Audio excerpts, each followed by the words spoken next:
রহমানির রহিম।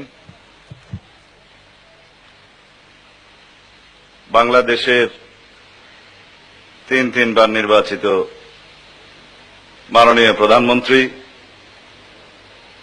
এশিয়ার 7টি দেশের সার্কের 150 কোটি মানুষের চেয়ারপারসন দেশনেত্রী বেগম খালেদা জিয়া,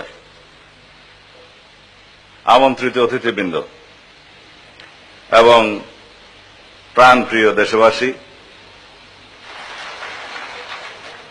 মাননীয় প্রধানমন্ত্রী,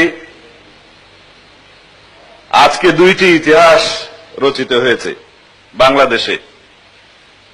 সেই 2টি ইতিহাসেরই আমরা ভৌগোলিক কারণে অংশীদার। কক্সবাজারবাসী সাবমেরিন কেবল ল্যান্ডিং এর জন্য একমাত্র উপযুক্ত জায়গা আল্লাহ রাব্বুল আলামিন কক্সবাজারবাসীকে দিয়েছেন এবং সার্কের ট্যুরিজম মিনিস্টারদের ইন্টারন্যাশনাল কনফারেন্স আপনি শুভ উদ্বোধন করেছেন। কক্সবাজারের সৈকতে এই সিটিকে আন্তর্জাতিক সম্মেলন কেন্দ্র হিসেবে স্বীকৃতি দিলেন। কক্সবাজারের অফুরন্ত সম্ভাবনার কথা বলা মানেই বাংলাদেশের প্রতিটি অঞ্চলের সম্ভাবনা সমূহকে আবিষ্কার করার জন্য আপনাদেরকে আহ্বান জানানো। ছোট্ট একটি বেলাভূমি, এই কক্সবাজারে সাগর আকাশ মিলিত হয়েছে।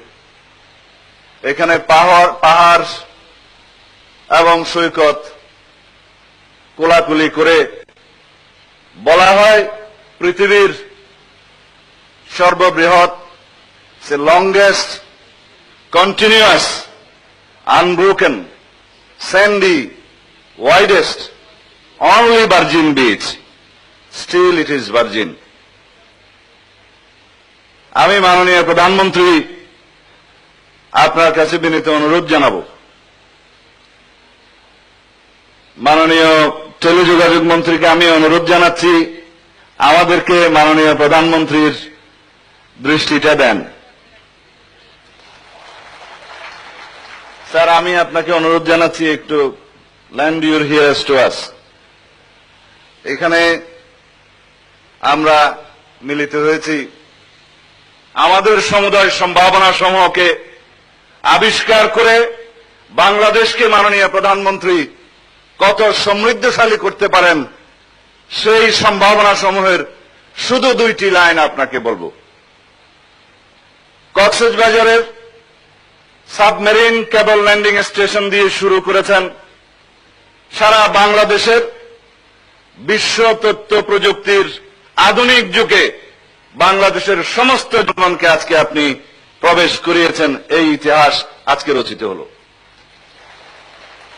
হাজার হাজার কোটি ডলার বাংলাদেশের ছেলেরা, বাংলাদেশের মেয়েরা আরো বহু আগে অর্জন করতে পারত, কিন্তু আপনি উদ্যোগী ছিলেন। আপনি আজকে আছেন, সেজন্য আমরা সাবমেরিন কেবল পেলাম। এই কৃতজ্ঞতা দেশবাসীর পক্ষ থেকে আপনার কাছে আমরা জানাচ্ছি। কক্সবাজারের পর্যটন সম্ভাবনা মাননীয় প্রধানমন্ত্রী আপনি আজকে নিজেই স্বীকার করলেন। আমি কক্সবাজারকে আর চিনতে পারছি না। কয়েকটি বছরের ব্যবধানে আপনারই নির্দেশনায়, আপনারই পরিকল্পনায় কক্সবাজারের হোটেল মোটেল জোন, পর্যটন সহায়ক নীতিমালা নির্দেশনায় মাত্র 4টি বছরে কক্সবাজার হিলটপ রেস্ট হাউস থেকে হংকং এর মতো একটি দৃশ্য দেখা যায়।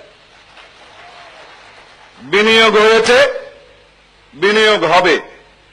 সরকার অবকাঠামো নির্মাণ করে দেবে, প্রাইভেট সেক্টর সমস্ত বিনিয়োগ নিয়ে এটাকে বিকশিত করবে। আপনি তাই করেছেন। কক্সবাজারে আপনি নদী, সমুদ্র এবং স্থলবন্দরের মোহনায় আমাকে নির্দেশ দিয়েছিলেন টেকনাফে সমুদ্র বন্দর করো। 1994 সনে টেকনাফে আপনি ঘোষণা দিয়ে এসেছিলেন দ্বিপাক্ষিক বাণিজ্য হবে, সীমান্ত বাণিজ্য হবে, হয়েছে। এখন বহুপাক্ষিক বন্দর হতে হবে। মাননীয় প্রধানমন্ত্রী, আজকে আপনি হয়তো সেই দিকটা বিবেচনা করবেন উখিয়ায় যখন যাবেন। সরকারের একটি পয়সাও বিনিয়োগ ছাড়া প্রতি বছর 80 থেকে 100 কোটি টাকা রাজস্ব আপনাকে দিচ্ছে টেকনাফ বন্দর। বৈদেশিক বাণিজ্যে শৃঙ্খলা এসেছে। আগে যেটা ইনফর্মাল ট্রেড হতো, আমি পজিটিভ ল্যাঙ্গুয়েজে বললাম, সেটি এখন বন্ধ হয়েছে। টেকনাফ থেকে কক্সবাজার পর্যন্ত সমতলে আপনি সড়ক করেছেন, মহাসড়ক।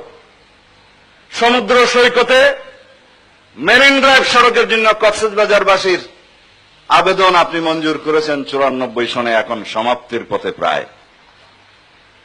পর্যটন কাকে বলে? বাংলাদেশে পর্যটন রাজধানী কক্সবাজারে এসে শুধু শার্ক নয়, মাননীয় প্রধানমন্ত্রী, পর্যটন সহায়ক নীতিমালা আপনি আরো একটু সহায়ক নীতিমালা প্রণয়ন করতে পারেন।